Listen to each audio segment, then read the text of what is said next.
This is America. Meet the Rwandan dancer, getting worldwide buzz for her choreography in one of this year's most watched music videos. Wamara. Then see how this Ghanaian spelling bee champion fares when she enters one of the world's most renowned spelling competitions. And we'll follow one of South Africa's most acclaimed opera singers as she prepares to perform in a historic venue in New York City. Watch how these women shine on the international stage next.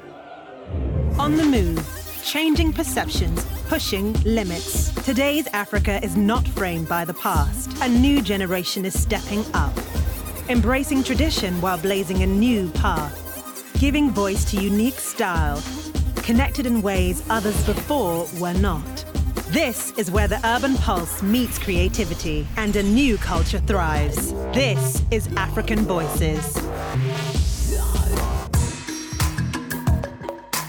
I want to be a pioneer, get African dance put as an actual genre to be seen as ballet or street dance or all those other styles. Obviously, I'm born in Africa. So I'm born around people in the church dancing like this. You know, in my country, they're always dancing. So it just came naturally. It's like I had no choice. My Africa is unity. My name's Sherrie Silver. I'm an African dance choreographer and actress, and I'm originally from Rwanda, East Africa.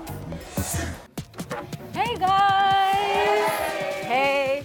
Aged only 23, Sherrie Silver is one of the world's most in-demand choreographers and dancers. So we'll just warm up.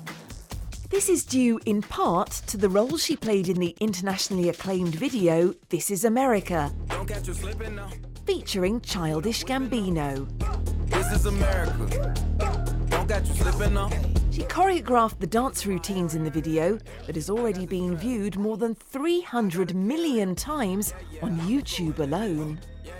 My work with Childish Gambino came about through Childish Gambino's manager. His niece had actually seen one of my videos and shown it to him. And then he showed it to Childish Gambino. And then Childish decided that, you know, we should have this girl on the video, you know. I'm so fitted. The dance choreography references a lot of different African dance moves because I wanted to not just, you know, represent Rwanda, where I'm from, but also other parts of Africa, Nigeria, South Africa, Ghana. There's so many different types of dance in there. 5, 6, 7, 8. The success that the video spawned has had a huge impact on her life. Super easy 7, 8. Definitely a lot busier since the video. Got a lot more to juggle. I was already trying to juggle a lot of things. So the good thing is I'm, you know, building a team of people. 4, 5, 6, 7. Yeah, that's perfect. But it affects it amazingly, you know. People's attitudes towards me have changed a lot. Dun, dun, dun, dun.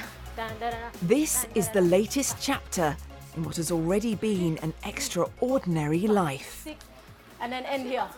I'm born in East Africa, 1994, and then I came to the UK when I was 5 years old.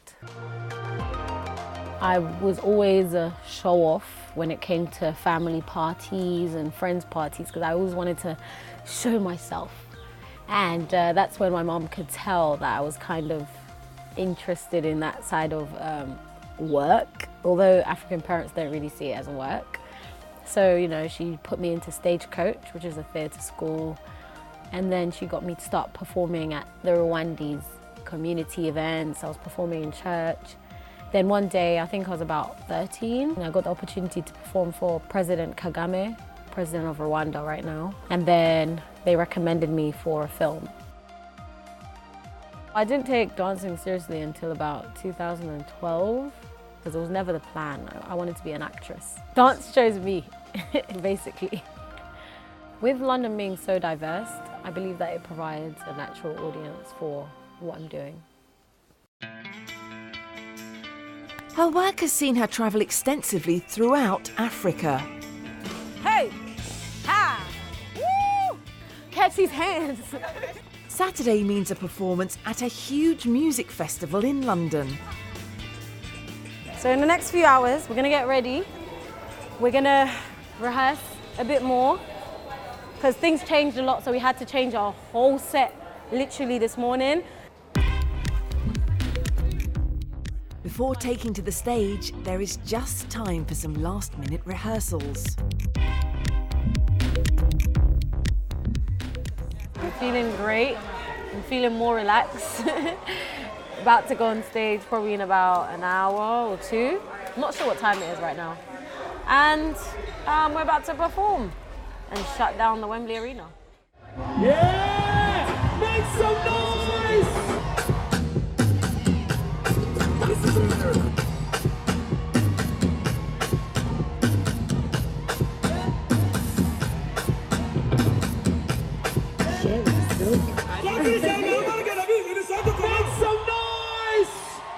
It was amazing. Did you hear the crowd?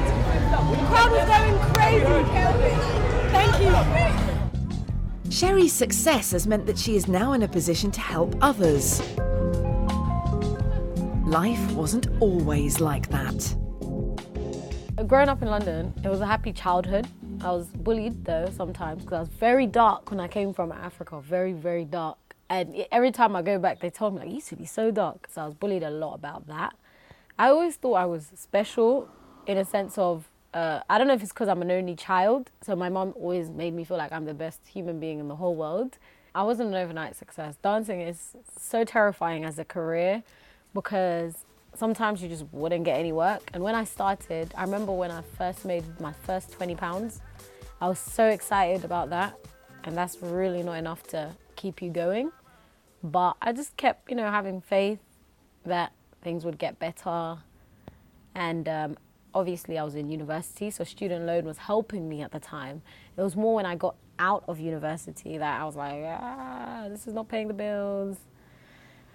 But, it's paid off in the end. It's just about persistence. Sherrie is heavily involved in projects helping children in Rwanda and Nigeria. And when she is not dancing, she dedicates a lot of time to them. Every human being has a duty. I think there's enough money in the world to help everybody, but it's just not distributed equally. So I know from the small that I get from teaching African culture, I am obliged to go back and give back to the people who originate these things. Professionally, she appears to have the world at her dancing feet. But perhaps she feels the most important thing of all is being a good role model.